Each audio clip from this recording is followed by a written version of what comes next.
Hello guys, welcome to my channel. कैसे हैं आप लोग? आशा करता हूँ अच्छे होंगे। और आज है जो हमारा टॉपिक है उसका नाम है अधिगम स्थानांतरण, लर्निंग ट्रांसफ़र हमारा टॉपिक है।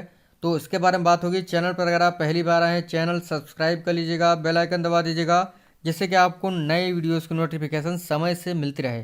पिछले वीडियो अगर आपने नहीं देखे हैं, डिस्क्रिप्शन में आपको प्लेलिस्ट का लिंक मिल जाएगा। आप वहाँ से पिछले वीडियो अच्छे से देख सकते हैं और बाल विकास की अच्छे से तैयारी कर सकते हैं।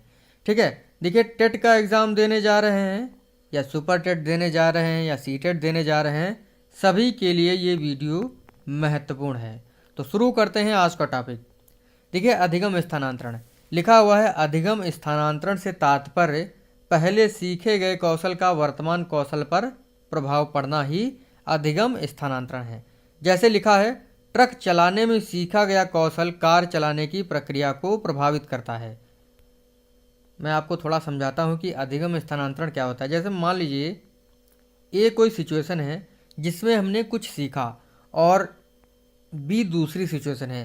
तो पहली सिचुएशन में सीखा गया ज्ञान जब बी जो आपकी दूसरी सिचुएशन है उसमें काम में आ जाए या दूसरी सिचुएशन को हेल्प करे, तो वो होता है आपका लर्निंग ट्रांसफ़र। ठीक है। जैसे आप ट्रक चलाना जान जाते हैं तो आप कार चलाना भी जान जाएंगे। तो यही है अधिगम स्थानांतरण कि एक परिस्थिति में सीखा गया ज्ञान जब दूसरी परिस्थिति को प्रभावित करता है, यानी दूसरी परिस्थिति में सहायक बनता है, तो आपका अधिगम स्थानांतरण होता है। परिभाषा है, देख लेते हैं। परिभाषा है वीटेकर की। ये कहते हैं भैया, प्रशिक्षण के अंतरण से तात्पर्य किसी एक कौशल या विषय वस्तु के सीखने का किसी दूसरे कौशल या विषय वस्तु के सीखने पर पड़ने वाले प्रभाव से होता है। ज़्यादा महत्वपूर्ण परिभाषा नहीं है। महत्वपूर्ण परिभाषा तो बहुत सारी हैं, लेकिन जो है ऐसा टॉपिक है, परिभाषा मिलती नहीं है। आपको जो है अधिगम स्थानांतरण यानी अधिगम अंतरण के प्रकारों के बारे में अच्छे से जानना है। लिखा गया है, अधिगम अंतरण के कितने प्रकार होते हैं? 3 प्रकार होते हैं। कौन कौन से? धनात्मक अधिगम अंतरण, पॉजिटिव लर्निंग ट्रांसफ़र। दूसरा होता है ऋणात्मक अधिगम अंतरण, दूसरा मतलब ऋणात्मक अधिगम अंतरण। तीसरा होता है शून्य अधिगम अंतरण। तो इनको जो है आप लोग याद रखिए। आइए जानते हैं इनके बारे में डिटेल से। धनात्मक अधिगम अंतरण क्या होता है? देखिए, लिखा है, एक परिस्थिति में सीखा गया ज्ञान जब दूसरी परिस्थिति में काम में आ जाए तो ये होता है आपका धनात्मक अधिगम अंतरण, यानी पॉजिटिव चीज़। एक परिस्थिति में हमने सीखी और उसको दूसरी परिस्थिति में यूज कर लिया, तो वही होता है आपका धनात्मक अधिगम अंतरण।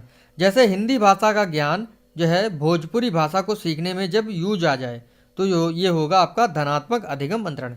वही तो लिखा गया है, हिंदी भाषा का ज्ञान का उपयोग भोजपुरी भाषा के सीखने में प्रयोग करना, तो ये होता है धनात्मक अधिगम अंतरण। देखिए, धनात्मक अधिगम अंतरण को जो है 3 भागों में बांटा गया है। पहला है आपका क्षैतिज अधिगम अंतरण, दूसरा है आपका ऊर्ध्व अधिगम अंतरण, तीसरा है आपका द्विपार्श्वीय अधिगम अंतरण। ठीक है, आइए इनके बारे में जान लेते हैं। लिखा है, क्षैतिज अधिगम अंतरण क्या होता है? लिखा है, जब एक स्थिति में सीखा गया ज्ञान उसी के समान स्थिति में उपयोग में आ जाए तो होता है आपका क्षैतिज अधिगम अंतरण। जैसे लिखा है, गणित के सरल जोड़ के बाद हासिल के जोड़ करना। कह सकते हैं क्षैतिज अधिगम अंतरण क्या होता है कि एक स्थिति में सीखा गया ज्ञान उसी के समान स्थिति में जो है उपयोग में आता है, तो आपका होता है क्षैतिज अधिगम अंतरण। जैसे हमने सरल जोड़ जो है सीखे थे, 8 और 4 जोड़ा गया तो 12 आ गया। अब इसी को अच्छे से करने के लिए यानी हासिल जोड़ करने के लिए जो है पहली स्थिति में जो हमने प्रोसेसिंग सीखी थी जोड़ की, उसको जो है इस प्रोसेसिंग में जोड़ लिया, यानी समान सिचुएशन है, थोड़ा सा डिफरेंट है, मतलब थोड़ा सा उच्च लेवल की है। तो लिखा है, गणित के सरल जोड़ के बाद हासिल के जोड़ करने वाला ये होता है आपका क्षैतिज अधिगम अंतरण। 44 में 26 जोड़ा 70 आ गया, तो यही होता है आपका क्षैतिज अधिगम अंतरण। अगला है आपका ऊर्ध्व अधिगम अंतरण। लिखा है, जब एक विषय का ज्ञान दूसरे विषय में प्रयोग में आ जाए तो ये आपका होता है ऊर्ध्व अधिगम स्थानांतरण। जैसे बीज गणित का ज्ञान रेखा गणित में प्रयोग हो जाना। समझ गए? अगला प्रश्न है द्विपार्श्वीय अधिगम अंतरण। देखिए, हमारे शरीर के जो है 2 भाग होते हैं। ठीक है, कितने भाग होते हैं? 2 भाग होते हैं, दायां और बायां। तो वही लिखा गया है, जब शरीर के बाएं भाग का ज्ञान शरीर के दूसरे भाग में स्थानांतरित हो जाए तो ये आपका होता है द्विपार्श्वीय अधिगम अंतरण। दाएं हाथ के बाद बाएं हाथ से लिखना, ये होता है आपका द्विपार्श्वीय अधिगम अंतरण। देखिए ये तो हो गया आपका धनात्मक अधिगम अंतरण। धनात्मक में क्या था कि एक परिस्थिति में सीखा गया ज्ञान जब दूसरी परिस्थिति में यूज हो जाए तो आपका धनात्मक होता है। ऋणात्मक जो है इसका उल्टा होता है। जब एक परिस्थिति में यानी एक स्थिति में सीखा गया ज्ञान जब दूसरी स्थिति में काम ना आए तो ये आपका होता है ऋणात्मक अधिगम अंतरण। जैसे संस्कृत भाषा सीख ली, संस्कृत भाषा सीखने के बाद इंग्लिश भाषा सीखना, तो भैया संस्कृत का इंग्लिश में कहीं उपयोग है? नहीं है। तो यही होता है आपका ऋणात्मक अधिगम अंतरण। यानी एक स्थिति में सीखा गया ज्ञान जब दूसरी स्थिति में काम में न आए तो ये आपका होता है, क्या होता है? ऋणात्मक अधिगम अंतरण।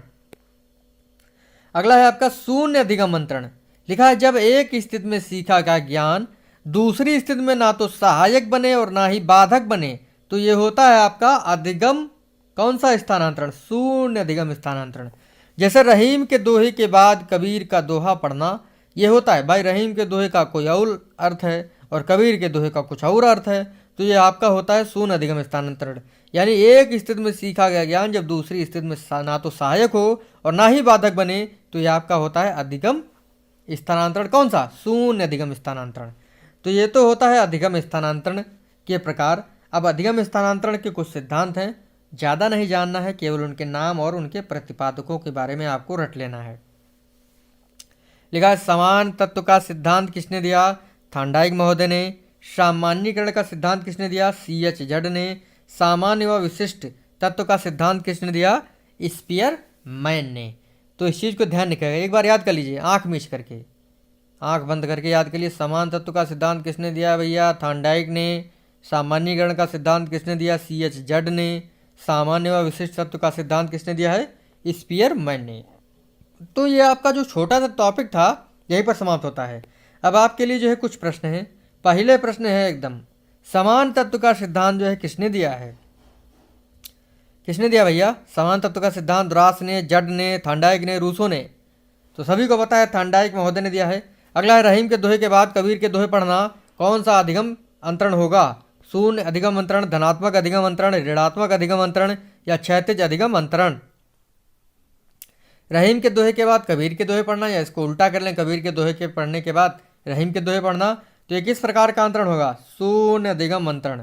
अगला प्रश्न है धनात्मक अधिगम अंतरण के कितने प्रकार होते हैं? 2, 3, 4, 5। धनात्मक अधिगम अंतरण के कितने प्रकार होते हैं? ये होते हैं 3। अगला है बीज गणित का ज्ञान रेखा गणित में प्रयोग हो जाना, कौन सा अधिगम अंतरण होगा? शून्य अधिगम अंतरण, ऊर्ध्व अधिगम अंतरण, ऋणात्मक अधिगम अंतरण या इनमें से कोई नहीं? क्या एक और है? नहीं, एक ही प्रश्न, 4 ही प्रश्न थे। तो क्या होगा? बीज गणित का ज्ञान रेखा गणित में प्रयोग कर लेना, कौन सा अधिगम अंतरण का प्रकार नहीं है? मतलब है, थोड़ा गलत हो गया, अधिगम अंतरण का प्रकार है। तो ये होगा आपका ऊर्ध्व अधिगम अंतरण। बी ऑप्शन आपका सही है। तो 4 प्रश्न थे, जितने भी सही करें कमेंट करके जरूर बताएगा। मिलते हैं आपसे अगले वीडियो में। थैंक यू फ्रेंड, धन्यवाद।